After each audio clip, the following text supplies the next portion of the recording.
से कि कितने जख्म दिए जिन्ना ने, उन जख्मों को मिटाना मुश्किल है। लाखों हिंदुओं के मस्तक का हिसाब भुलाना मुश्किल है कि विभाजन का दर्द हमारे दिलों में अभी भी जिंदा है और नेहरू जिन्ना की करनी से आज भी हम सर के माफ़ी मांगना पड़ेगा। नुपुर शर्मा को फांसी होनी चाहिए। इससे बात करने वाले लोगों से कहना चाहता हूँ कि ये नया भारत है, वो भारत और था जिसको लोग आंखें दिखा दिया करते। हमारा देश एकता का प्रतीक है। ऐसा माना जाता है कि यहाँ हिंदू, मुस्लिम, सिख, ईसाई सब आपस में भाई के बयान निकल रहे हैं, सामने आ रहे हैं जहरीली बयान। हमारे भारत में पाकिस्तान जिंदाबाद के नारे लगाने वाले लोग कौन है, पत्थर चलाने वाले लोग कौन है? देश इससे अनभिज्ञ नहीं है। जिस कविता में मैंने बोला था कि अयोध्या में बनेगा राम मंदिर, ये तरासे गए पत्थरों के दीवार बोलते हैं, और कल जय श्री राम वो भी बोलेंगे जो आज खुद को बाबर की औलाद बोलते हैं। लगातार 10 दिन से एक ही बयान और एक ही विवाद देश और दुनिया में चर्चा का विषय बना हुआ है। वो बयान है नुपुर शर्मा का। तो नुपुर शर्मा पे बात करने के लिए हमारे साथ राष्ट्र कवि बाला बिहारी जी हैं। तो सबसे पहले हम चाहेंगे कि राष्ट्र कवि बाला बिहारी जी राष्ट्र के बारे में एक कविता सुना दे, उसके बाद हम नुपुर शर्मा पे बात करना चाहेंगे। सबसे पहले सिटी न्यूज़ बिहार के सभी दर्शकों को कवि बाला बिहारी सादर प्रणाम करता है। देखिए, राष्ट्रहित में तो कई सारी कविताएं हमारे यूट्यूब पर वायरल हुई हैं, जिसको लाखों करोड़ों लोगों ने देखा, अपना प्यार, आशीर्वाद, दुलार दिया। जिसमें से कविता की 4 पंक्तियां निवेदित करता हूं देशहित में कि मैं जवान दिलों के धड़कनों का ख्वाब लिखता हूं, मैं जालिमों का मक्कारों का सटीक जवाब लिखता हूं, और संविधान का लिबास छोड़कर जो करते हैं विश्वासघात, उन काले अंग्रेजों के लिए इनकलाब लिखता हूं। मैंने एक कविता लिखा था मोहम्मद अली जिन्ना पे, जो भारत विभाजन के मुख्य षड्यंत्रकारी थे, या यूँ कहे तो भारत विभाजन के दौरान 8 लाख से ज़्यादा हिंदुओं के हत्यारे थे।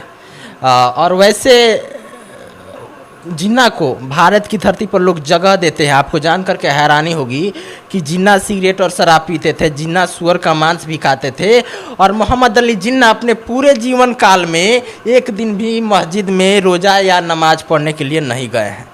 ये सबसे बड़ी बात है। और मोहम्मद अली जिन्ना जैसे मक्कार को हमारे भारत भूमि पर कुछ लोग जगह देते हैं, उनकी तस्वीर लगाते हैं, उस पर फूल माला चढ़ाते हैं, ये संपूर्ण भारत के लिए अपमानजनक है। और ऐसे घृणित कार्य करने वाले कुछ मुट्ठी भर गद्दार हैं जो भारत के मान, स्वाभिमान और सभ्यता को गिराने के लिए हमेशा कुछ ना कुछ करते रहते हैं। तो मैंने मोहम्मद अली जिन्ना पे एक कविता लिखा था कि जुल्मी जिन्ना के चित्रों को नोच डालो दीवारों से, और कांग्रेस की सरकार नहीं है कह दो उन गद्दारों से कि अंग्रेजों भारत छोड़ो का जिन्ना ने विरोध किया, कदम कदम पर देशभक्तों का मार्ग अवरोध किया, कि अरे हार नहीं मानी थी हमने अंग्रेजों के तोप तलवारों से, लेकिन जख्मी हो गए हम जिन्ना जैसे गद्दारों से। कि कितने जख्म दिए जिन्ना ने, उन जख्मों को मिटाना मुश्किल है। लाखों हिंदुओं के मस्तक का हिसाब भुलाना मुश्किल है कि विभाजन का दर्द हमारे दिलों में अभी भी जिंदा है और नेहरू जिन्ना की करनी से आज भी हम शर्मिंदा हैं। कि जिन्ना पे बहस नहीं होगा, अब और सहन नहीं होगा, इस पे चिंतन गहन होगा, गद्दारों का अब मरण होगा। कि हिंद में बैठे पाक प्रेमियों की आत्मा को परमात्मा में लीन कर दो, और कायर पाक मानेगा नहीं, इसे भारत में विलीन कर दो। कि मोदी जी दुनिया को गुजा दो इनकलाब के नारों से, कि मोदी जी दुनिया को गुजा दो इनकलाब के नारों से, और भारत को मुक्त करा दो इन मुट्ठी भर गद्दारों से। कि देशद्रोहियों गिदड़ों के मंसूबों पे पानी डाल बुझा डालो, कि देशद्रोहियों गिदड़ों के मंसूबों पे पानी डाल बुझा डालो, और जिस भाषा में समझे दरिंदे उसी भाषा में समझा डालो। कि अरे आग लगवा दो, गोली चलवा दो उन गिदड़ों की टोली पे, और जुबा खींच के लगाम लगा दो गद्दारों की बोली पे। कि जिन्ना जैसे मक्कार का काला पाना मत खोलो, और बिस्मिल भगत आजाद के साथ जाहिल जिन्ना को मत तोलो। कि ना को चना चबवा दो जो हिंद में रहकर आघात करे, और गर्दन उड़ा दो पिल्लों की जो जिन्ना की बात करे। अच्छा, नुपुर शर्मा का जो बयान आया है आप भी जानते होंगे, आपके हिसाब से नुपुर शर्मा का जो बयान है सही है तो कैसे है, और गलत है तो कैसे है? और देखिए, नुपुर शर्मा जी पे हमारी एक कल हमारी कविता एक रिलीज हुई थी मेरे यूट्यूब चैनल पे, जिसके बाद से लगातार तमाम प्रकार की धमकियां हमको भी मिल रही हैं, तरह तरह की धमकियां मिल रही हैं। तो धमकियों का सिलसिला तो आज सालों से कवि बाला बिहारी के साथ चल रहा है। जब हमारी राम मंदिर पर एक कविता आई थी, जिस कविता में मैंने बोला था कि अयोध्या में बनेगा राम मंदिर, ये तरासे गए पत्थरों के दीवार बोलते हैं, और कल जय श्री राम वो भी बोलेंगे जो आज खुद को बाबर की औलाद बोलते हैं। तो चूंकि ये कविता थोड़ा वायरल हो गया, जिसको करोड़ों लोगों ने सुना, और यूट्यूब पे 500 से ज़्यादा चैनलों पे रिलीज हुआ है कविता, और उस समय टिकटॉक चल रहा था हमारे इंडिया में। जिस पे काफ़ी ट्रेंड किया था ये। तो उस समय भी हज़ारों में धमकियाँ मिली थी हमको। तो धमकियों का सिलसिला तो सालों से चल रहा है। और रहा बात नुपुर शर्मा जी के बयान का, तो उनके बयान का तो हम क्या पूरा देश समर्थन कर रहा है। वैसे बहुत सारे देश है जो इसका विरोध भी कर रहे हैं। नहीं देखिए, अब भारत तो विरोध नहीं कर रहा है, चूँकि वो भारत में रहने वाले बहुत सारे लोग हैं उसका विरोध कर रहे हैं। सिर्फ मुस्लिम जाति के धर्म के लोग ही नहीं, बाकी हिंदू धर्म के भी लोग बहुत सारे लोग हैं जो इसका विरोध कर रहे हैं। और देखिए, खाना खाते वक्त कुछ जूठा तो नीचे गिर ही जाता है, जिसको झाड़ू से मार के हम लोग डस्टबिन में फेंक देते हैं।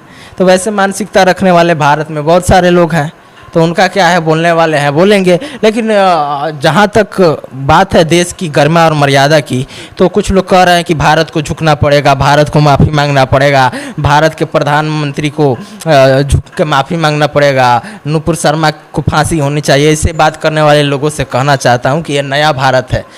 वो भारत और था जिसको लोग आंखें दिखा दिया करते थे, और ये भारत और है, ये नरेंद्र मोदी का भारत है, नया भारत है। ये भारत झुकने वाला नहीं है। अगर ये भारत सबको एकता का मंत्र देना जानता है, तो एकता खंडित करने वालों को दंड भी देना अच्छे से जानता है। कहने का मतलब यही है कि आप नुपुर शर्मा के सपोर्ट में हैं, और नुपुर शर्मा ने जो बयान दिया है वो आपके हिसाब से सही है। हम ही नहीं सपोर्ट में है, पूरा देश सपोर्ट में है।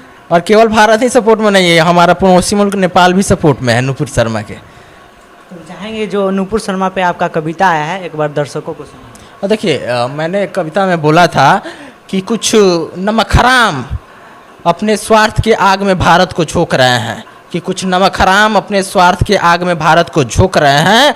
तुम भी आवाज़ बुलंद करो, कुछ कुत्ते भौंक रहे हैं, कि बार बार गलती करके खुद को शर्मिंदा करते हैं, संविधान के घाव को फिर से जिंदा करते हैं। देख रहे हैं हमारे देश में तरह तरह के बयान निकल रहे हैं, सामने आ रहे हैं जहरीली बयान। हमारे भारत में पाकिस्तान जिंदाबाद के नारे लगाने वाले लोग कौन है, पत्थर चलाने वाले लोग कौन है, देश इससे अनभिज्ञ नहीं है। तो उनके लिए मैंने कविता लिखा है कि बार बार गलती करके खुद को शर्मिंदा करते हैं, संविधान के घाव को फिर से जिंदा करते हैं, कि सन 47 में अगर हम इनके बाह काटे होते, हिंदू राष्ट्र घोषित करके इस खाई को पाटे होते, कि इनको नहीं बदल सकते हम मक्कारी से खुददारी में, इनको तो खुशी मिलती है पाक परस्ती में गद्दारी में, इनको रौब ठाट दिखता है बस मुगलों के दरबारों में, पढ़ के मन विचलित होता है भारत के अखबारों में, कि हत्या लूट बलात्कार से ही इनका नाता है, शुद्धता सभ्य संस्कारी प्रवेश इनको नहीं भाता है, कि हिंदुस्तान के धैर्य संयम को एक कायरता समझते हैं, ये असभ्यता के दानव बार बार उलझते हैं,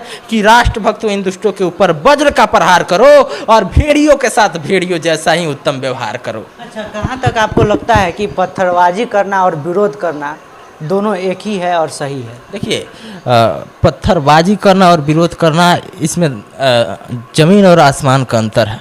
अगर हमको विरोध करना होता तो विरोध कई तरीके से किया जाता है, सोशल मीडिया पे भी लोग विरोध करते हैं। और विरोध करने का मतलब तो ये नहीं होता कि हम अपने ही देश को आग में जला दें, अपने ही लोगों को मारना काटना शुरू कर दें, इससे विरोध तो आपका जाहिर नहीं होगा। विरोध करने के लिए और भी हैं। हमारे संविधान में अगर कोई कुछ गलत करता है तो उसके लिए बाकायदा कानून भी बनाया गया है, आप कानून का भी सहारा ले सकते हैं। तो विरोध का मतलब तो ये नहीं कि आप धमकाने लगे और हमारे भारत को जलाने का कार्य करेंगे, तो जाहिर सी बात है कि ये नया भारत है। अगर आप ऐसा दुस्साहस करेंगे तो आप पे बुलडोजर चल जाएगा, भारत का कुछ बिगड़ने वाला नहीं है। अच्छा, एक टीवी डिबेट में दिया गया बयान आखिर कितना हद तक सही है कि यह अंतर्राष्ट्रीय मुद्दा बन गया, कि एक के बाद एक 57 देश भारत के विरोध में बयान जारी कर दिए? नहीं देखिए, विरोध में कोई नहीं है। 57 देशों के सुल्तान जब हमारे देश के प्रधानमंत्री नरेंद्र मोदी जी जो उनके देश में जाते हैं, तो 57 देशों के जो सुल्तान हैं, वहाँ के राजा, वो हमारे माननीय यशस्वी प्रधानमंत्री जी का बॉडीगार्ड करते हैं। तो ये नए भारत की ताकत है, विरोध में कोई नहीं है। अफवाहों से बचने की आवश्यकता है, क्योंकि अगर कोई भी बात होती है तो उसमें मिर्च मसाला ये सब डाल के बहुत छोटी सी बात को बड़ा करने का प्रयास किया जाता है। और नुपुर शर्मा जी एकलौती नहीं है जिन्होंने फर्स्ट बार ऐसा बयान दिया, इसके पहले भी बहुत सारे लोग बयान दिए हैं। और हमारे देवी देवताओं को तो दिन प्रतिदिन लोग गाली देते हैं। अगर हिंदू ऐसे करने लगे तो फिर तो माहौल बिगड़ जाएगा, एकता खंडित हो जाएगा। लेकिन मतलब क्या है, कर रहे हैं करें, आप अपने धर्म के साथ हैं। समय बदलेगा, समय बदल रहा है, और आने वाला समय और दिशा दिख रही है कि किस तरफ जा रही है। ये नया भारत है, हिंदुत्व की सदी है और ये राम और कृष्ण की धरती है। विदेश से आए हुए आक्रांताओं और डकैतों की धरती नहीं है। बाबर, तैमूर, हुमायूं और औरंगजेब जैसे डकैतों की ये धरती नहीं है, जिन्होंने अपने तलवार के दम पे लाखों हिंदुओं का गर्दन तो उड़ा दिया लेकिन धर्म परिवर्तन नहीं करा सके। ये भारत भूमि श्री राम और कृष्ण की पावन पवित्र भूमि है। यहाँ पे सिर्फ राम और कृष्ण की बात होगी। और आपको पता है कि आज जो लोग भारत में पत्थर चला रहे हैं, जो लोग विरोध कर रहे हैं, क्या वो मुसलमान हैं? आप थोड़ा आपको अध्ययन करने की आवश्यकता है। वो लोग मुसलमान नहीं हैं। वो लोग भी आज से हजारों साल पहले हिंदू ही थे। तलवारों के दम पे कन्वर्टेड किए गए मुसलमान है वो लोग। लेकिन उनका कैसे आप ये कह सकते हैं कि तलवार? हम तो कहते हैं कि डीएनए टेस्ट हो जाए, तब तो पता चल जाएगा ना। हम केवल ये मैं नहीं कर रहा हूँ, इस देश के बड़े बड़े बुद्धिजीवी लोग भी कहते हैं कि डीएनए टेस्ट करवा लीजिए, क्योंकि आप भी हिंदू हैं और हमारे भाई हैं। तो आपको अगर भाई है तो थोड़ा भाई को चारा बनाने का प्रयास ना कीजिए। भाई है तो भाई के लिए प्रेम रखिए, भाई पे पत्थर नहीं चलाइए। अगर भाई कुछ गलती करता है तो उसको आमने सामने बैठ के भी हम लोग बात करके। अच्छा, हमारा देश एकता का प्रतीक है, ऐसा माना जाता है कि यहाँ हिंदू, मुस्लिम, सिख, ईसाई सब आपस में भाई भाई। हाँ, मैं तो कहता हूँ कि ये भारत की पावन पवित्र भूमि हिंदू, मुस्लिम, सिख, ईसाई को आपसी प्रेम और सद्भावना की शिक्षा उपहार में देती है। और हमें गर्व है कि हम इस पावन पवित्र भूमि पर जन्मे हैं। इसलिए हम कहते हैं भारत माता की जय, वंदे मातरम। और जो लोग एकता की बात तो करते हैं और बड़ी बड़ी बातें करते हैं, लेकिन जरा उनसे भारत माता की जय और जय हिंद और वंदे मातरम तो बुलवा के देखिए, क्या वो लोग बोलते हैं?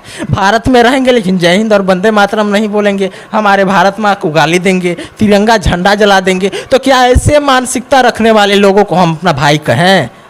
आप बताइए।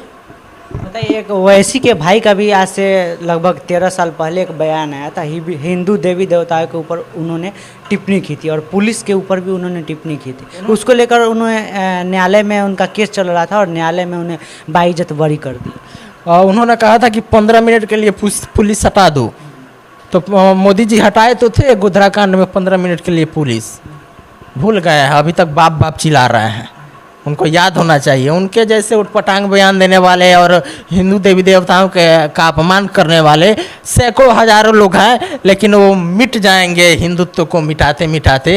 ये हिंदुत्व सदियों पुराना, इस हिंदुत्व का सदियों पुराना रिश्ता है इस भारत से। हिंदुत्व को मिटाने वाले एक दिन खुद मिट जाएंगे। नुपुर शर्मा को फांसी दे देने से या जेल में डाल देने से विवाद थम जाएगा? देखिए ना, फांसी आगे ऐसा विवाद को भी जन्म नहीं लेगा। ना उनको फांसी होने वाली है, ना जेल होने वाली है, ऐसा कुछ भी होने वाला है या नहीं है। लेकिन अगर मान लीजिए उनको फांसी दे दिया जाए या जेल में डाल दिया जाए, इसके बाद से अगला बार ऐसा कोई विवाद इस देश में होगा? देखिए, हमारे देवी देवताओं पर लोग दिन प्रतिदिन टिप्पणियाँ करते हैं। अगर फांसी होने लगे तो सबसे पहले तो हजारों सैकड़ों फांसी होनी चाहिए उन लोगों को जो दिन प्रतिदिन हमारे भगवान राम कृष्ण को गालियाँ देते हैं।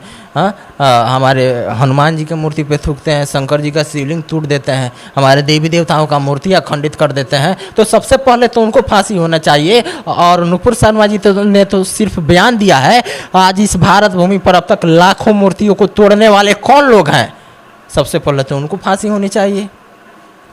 सर, चाहेंगे कि अंत में अब हमारे दर्शकों को एक राष्ट्रकवि होने के नाते एकता का प्रतीक एक कवि सुनाते हुए हम चाहेंगे इस वीडियो को समाप्त करें। देखिए, मैंने तो कहा है कि सबसे पहले तो मैं कहता हूँ कि भाइयों, हम तो बुझी राख में भी आग लगा देते हैं अपनी कि भाइयों, हम तो बुझी राख में भी आग लगा देते हैं, अपनी आवाज़ से ही मुर्दों को जगा देते हैं। कि हमको बुजदिल समझने की भूल मत करना, हम भरतवंशी सीटी बजा के ही शेरनी को पिंजरे में बुला लेते हैं। तो ये भारत है, नया भारत है, झुकने वाला भारत नहीं है। और सनातन हिंदू धर्म की एक शेरनी है नुपुर शर्मा जी।